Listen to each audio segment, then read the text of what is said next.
Hello guys, welcome back to my channel. It's been a while since I've done a video. Picked this up the other day. It is a Tisas. I've got several Tisas guns. They're well made. Let's see what this one's like. Okay, so here's what we got. It's a very nice box. So it's a Tisas M1911. 1911A1. I'm not a 45 guy. I like 9mm, but I've got about 2,000 shell casings, and this one came up for sale for only $379, which was a steal. So I said, what the hell, let me get a 45 since I've got a bunch, I can make ammo for it, so I don't have to pay. If this was $30 a box, I can make it for about 15. So let's check it out.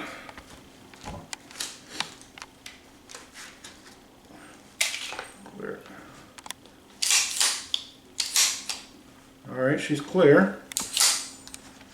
Comes with two magazines, two 8-round magazines. Comes with extra set of grips. This one's got the brown ones on it. These are black ones. I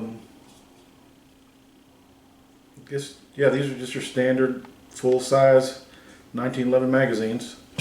Let's check the trigger pull on this baby.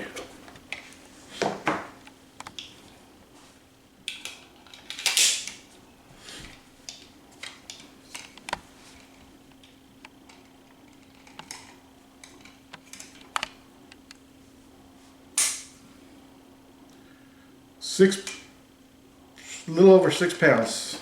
Let's try that again.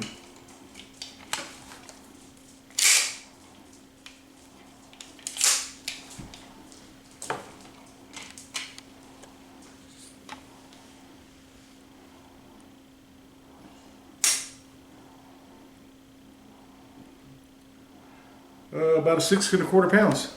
So not too bad. I'm not really familiar with 45s, like I said.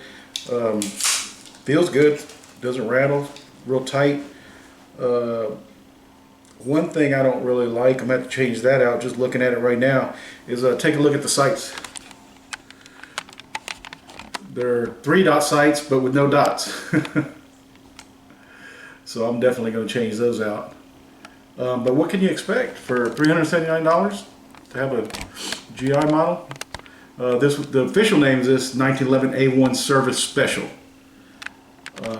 So let's go take her to the range, see how she shoots. All the other Tisas pistols I've had I really love, so like I said, I'm not a 45 guy, but I got one now. So let's go see how she runs. We'll run some 230 grain bullets through it today, and I'll see you at the range.